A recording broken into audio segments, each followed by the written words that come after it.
यहाँ इंसाफ नहीं मिलता, बदनामी मिलती है। इन्हें तो सबूत चाहिए। सबूत तुम कहाँ से लाओगी? सबूत देना पड़ेगा। तू सबूत कहाँ से लाएगी? इंसाफ की खबर पे बेइंसाफी का बीज बोया था, वो बीज पेड़ बन गया। जब तक समाज है जुर्म होते रहेंगे, लेकिन बेइंसाफी जुर्म से भी बड़ा गुनाह है।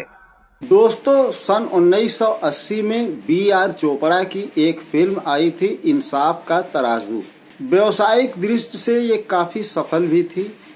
इस फिल्म की सफलता में खास योगदान था डॉक्टर राही मासूम रजा की चुस्त दुरुस्त और गतिशील कहानी और धारदार डायलॉग का।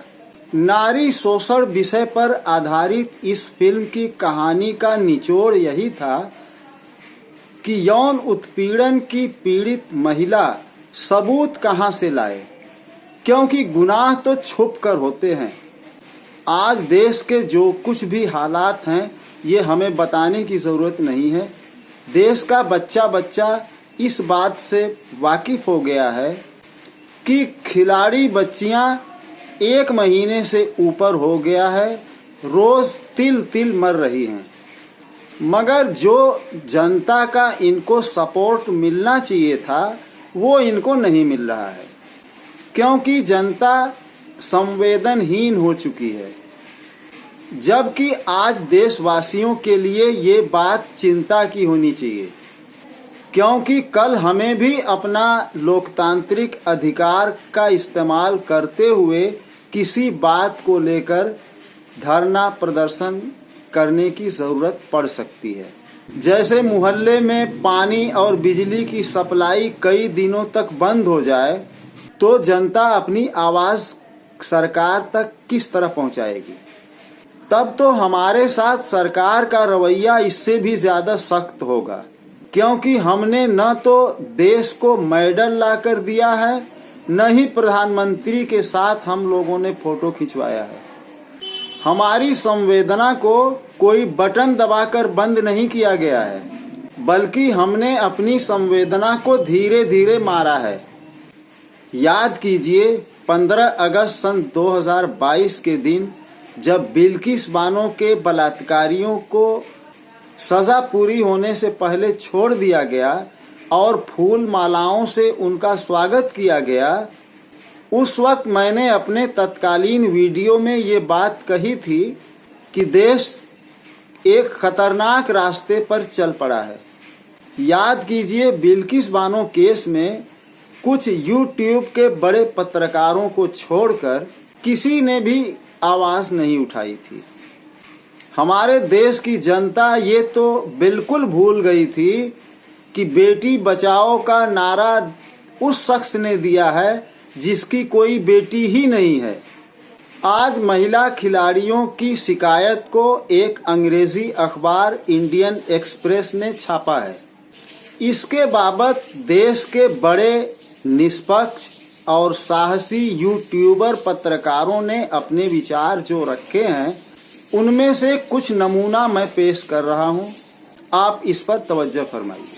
बीजेपी सांसद और कुश्ती संघ के पूर्व अध्यक्ष ब्रजभूषण शरण सिंह के खेमे में आज इंडियन एक्सप्रेस की खबर के बाद खलबली है। एक्सप्रेस ने आज खुलासा किया है उन महिला पहलवानों की एफआईआर के हवाले से कि ब्रजभूषण शरण सिंह किस तरह से उन लड़कियों के साथ बदसलूकी करता था, बैड टच करता था, उनके टी शर्ट उतारकर या टी शर्ट हटाकर उनके पेट और उनके ब्रेस्ट को टच करता था।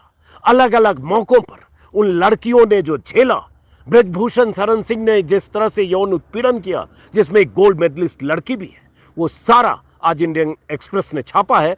बीजेपी के सांसद और कुश्ती संघ के अध्यक्ष रहे जिस ब्रजभूषण शरण सिंह को बचाने के लिए पूरी बीजेपी लगी है, मोदी और अमित शाह की चुप्पी है। दिल्ली पुलिस की तरफ से यह संकेत है कि ब्रजभूषण शरण सिंह के खिलाफ यौन उत्पीड़न के जो आरोप हैं, उसके पुख्ता सबूत नहीं है।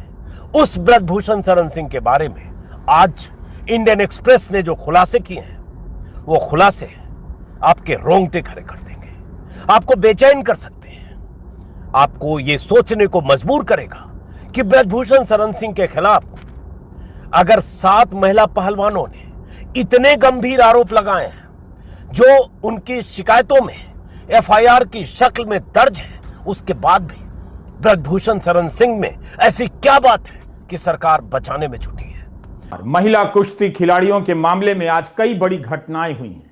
कुरुक्षेत्र में महापंचायत हुई है तो इंडियन एक्सप्रेस की खबर ने हंगामा मचा दिया है। एफआईआर का विश्लेषण किया गया है जो महिला खिलाड़ियों की तरफ से दर्ज कराई गई है।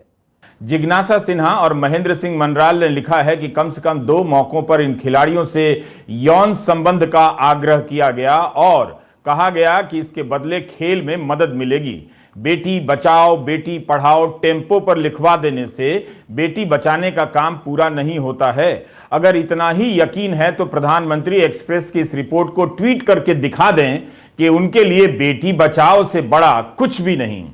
वो छोड़िए, एक्सप्रेस की इस रिपोर्ट को अगर यूपी के 2 बड़े अखबार अमर उजाला और दैनिक जागरण अपने 3 जून के सभी जिला संस्करणों में विस्तार से छाप दें तो कम से कम उस राज्य के लोगों को पता तो चल जाता कि आरोप क्या है। साथ ही साथ इन साधु संतों को भी तो पता चले कि जिन पर कथित रूप से खेल में मदद करने के लिए यौन संबंधों के लिए जोर जबरदस्ती करने के आरोप हैं, उनका बचाव करने ये लोग क्यों निकल रहे थे, वो भी अयोध्या में। ब्रजभूषण सिंह ने 5 जून की संतों की रैली अब रद्द कर दी है। लगता है इंडियन एक्सप्रेस की रिपोर्ट का गहरा असर हो गया है। राजनीति की नब्ज को पकड़ना चाहते हैं तो मौजूदा वक्त में इस देश में महिला पहलवानों को लेकर जितने सवाल खुले तौर पर अलग अलग क्षेत्रों से उठने लगे हैं, उसने पहली बार यह संकेत खुले तौर पर दिया है कि दरअसल राजनीति का चक्का घूमने लगा है। और इस तेजी से यह चक्का घूम रहा है कि सत्ता को भी इसका एहसास था नहीं कि इस तेजी से सवाल उठने लगेंगे और कमोवेश हर क्षेत्र के भीतर से कोई दूसरा सवाल नहीं खड़ा करेगा, बल्कि अपने क्षेत्र के प्रोफेशनल्स ही क्यों ना हो, खिलाड़ियों की एक लंबी कतार ही क्यों ना हो, सिविल सोसाइटी से जुड़े लोग ही क्यों ना हो, और बीजेपी के भीतर भी खास तौर से पंजाब, हरियाणा, पश्चिमी उत्तर प्रदेश और दिल्ली, यहां के भी बीजेपी कार्यकर्ताओं के भीतर ऐसे ऐसे सवाल हैं जिसका जवाब उनके पास भी नहीं है। जो पढ़ा लिखा तबका है वो इस बात से भौचक है कि नाबालिग के साथ जो हुआ और उसके पिता ने जो एफआईआर दर्ज कराई, उसको पढ़ते वक्त तो आंखें नम हो जाती हैं और गुस्सा पूरे शरीर में घुमड़ने लगता है, लेकिन बावजूद इसके सरकार चुप क्यों है, कोई कार्रवाई क्यों नहीं करती है। हम उस पूरी की पूरी एफआईआर की रिपोर्ट जो नाबालिग के पिता ने लिखाई है, आज हम आपको पढ़कर जरूर सुनाएंगे। क्या महिला पहलवान जिस तरह से अपनी आवाज बुलंद कर रहे हैं, क्या उसकी वजह से मोदी सरकार को उनके सामने झुकना पड़ा है? खबर बहुत बड़ी है। सांसद ब्रजभूषण शरण सिंह, जिस पर यौन उत्पीड़न के आरोप हैं, उन्हें 5 जून को अपनी रैली को स्थगित करना पड़ा है।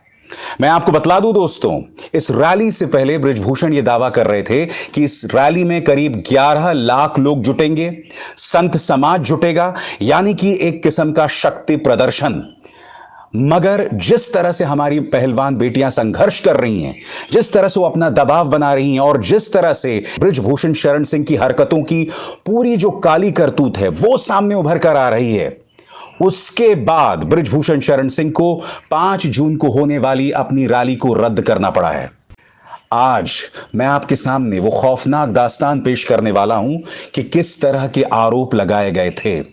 मगर अगर मैं आपको एक छोटा सा ट्रेलर दूं जो कि इंडियन एक्सप्रेस में आया है, उसके मुताबिक एक महिला खिलाड़ी ने यह भी शिकायत की है कि ब्रजभूषण शरण सिंह ने कहा कि अगर तुम मेरी यौन संबंधी जरूरतों को पूरा करोगी, सेक्सुअल फेवर्स दोगी, तो मैं तुम्हें सप्लीमेंट्स भी दूंगा जो खेल में काम आते हैं। कम से कम 10 बड़ी शिकायतें की हैं 2 एफआईआर्स में, और इस एफआईआर में क्या क्या है वो मैं आपको बतलाने वाला हूं दोस्तों। आज मैं आपको बतलाने वाला हूं दोस्तों उस एफआईआर में क्या क्या है जो निहायत ही शॉकिंग है। एक एक करके आपके स्क्रीन पर आ रहा है। सबसे पहले ब्रजभूषण शरण सिंह के खिलाफ दर्ज एफआईआर के मुताबिक गलत तरीके से छूना, बहाने से छाती के ऊपर हाथ रखने की कोशिश या हाथ रखना, छाती से पीठ तक हाथ को लेकर जाना, पीछा करना शामिल है। छाती को छूना और जो लड़कियां मना करती थीं उनके पीछे जाना, ये तमाम बातें एफआईआर में दर्ज हैं। और मैं आपको बताता हूं कि किन किन धाराओं में एफआईआर की गई है और वो 6 बड़ी शिकायतें क्या हैं। जी हां, आप जानना चाहेंगे कि हमारी महिला पहलवानों ने वो 6 बड़ी शिकायतें क्या की हैं। एक एक करके सबसे पहले मैं आपको यह बतलाना चाहूंगा कि किन धाराओं में केस दर्ज है। बृजभूषण शरण सिंह के खिलाफ दर्ज दोनों एफआईआर्स में आईपीसी की धारा 354, महिला की लज्जा भंग करने के इरादे से उस पर हमला या आपराधिक बल प्रयोग, 354A यौन उत्पीड़न, 354D पीछा करना। याद है मैंने कहा था कि एक महिला खिलाड़ी जिसने मना किया उसका पीछा तक किया। इसमें जो आरोप दर्ज है वो 354D के तहत है। आगे 34 सामान्य इरादे के अंतर्गत दर्ज हैं। 353A में 1 से 3 साल की सजा है। तो पहली एफआईआर में किन धाराओं के तहत मामला दर्ज है वो मैं आपको बतला चुका हूं, मगर जो दूसरी एफआईआर है वो अपने आप में बहुत शॉकिंग है, क्योंकि यहां पर पॉक्सो के अंतर्गत मामले दर्ज हैं। दूसरी एफआईआर क्या कहती है आपके स्क्रीन पर। दूसरी एफआईआर एक नाबालिग के पिता की शिकायत पर आधारित है और पॉक्सो अधिनियम की धारा 10 को भी लागू करती है, जिसमें 5 से 7 साल की कैद हो सकती है। यौन उत्पीड़न की शिकायतों में जिन घटनाओं की बात है वो 2012 से 2022 के बीच हुई।